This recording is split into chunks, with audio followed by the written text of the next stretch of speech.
श्री शिवाय नमस्तुभ्यम। हर हर महादेव। जैसा कि आप सभी को पता है, आज से पूज्य गुरुदेव की काशी में जो शिव महापुराण कथा है, जो गंगा के किनारे पर जो काशी विश्वनाथ महादेव की जो कथा है वो प्रारंभ हो चुकी है। और आज की कथा में बहुत ही सुंदर सा क्रम गुरु जी ने बताया भगवान शिव पर जल समर्पित करने का, जो कि महिलाएं ज़्यादातर गलती करती हैं। तो गुरु जी ने आज की कथा में ये बताया कि जब भी आप महादेव के मंदिर जाते हैं तो थोड़ा सा जल शिवलिंग पे समर्पित करते हैं, फिर भगवान गणेश पर, फिर माता पार्वती की मूर्ति पर, फिर भगवान नंदी पर समर्पित करते हैं।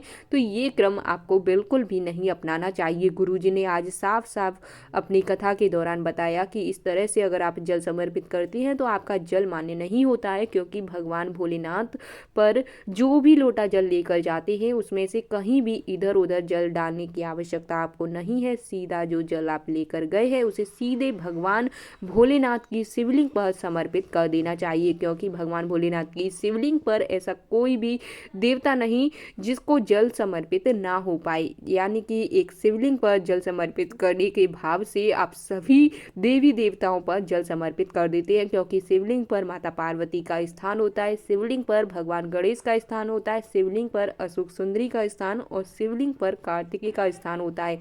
और साथ ही साथ 33 कोटि देवी देवता जो हमारे हिंदू सनातन धर्म में कहे गए हैं उन सभी का स्थान शिवलिंग से जो जल बहकर जाता है, जो नाली होती है, उसी में 33 कोटि देवी देवता विराजमान होते हैं। तो सभी पर वह जल समर्पित हो जाता है। तो जो भी माताएं बहनें अपने घर से जल लेकर जाती हैं तो वह एक गलती करती हैं कि थोड़ा जल लेती हैं, शिवलिंग पे समर्पित करती हैं। तो ऐसी गलती करने से बच जाएं। जो भी जल आप लेकर, एक लोटा जल लेकर जाती हैं, उस जल को सही क्रम से आप भगवान शिव की शिवलिंग पर ही समर्पित करें। इधर उधर समर्पित करने की आवश्यकता आपको नहीं है।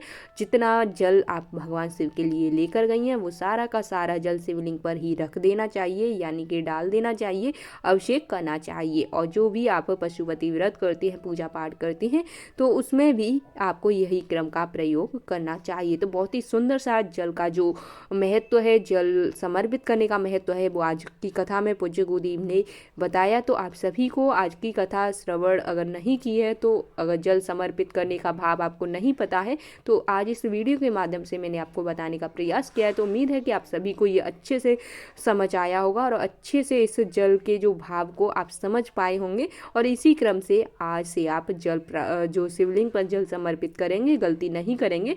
तो उम्मीद है कि आपको आज की जानकारी पसंद आई होगी। और वीडियो को लाइक, शेयर, चैनल को सब्सक्राइब जरूर करें, कमेंट में हर हर महादेव जरूर लिखें।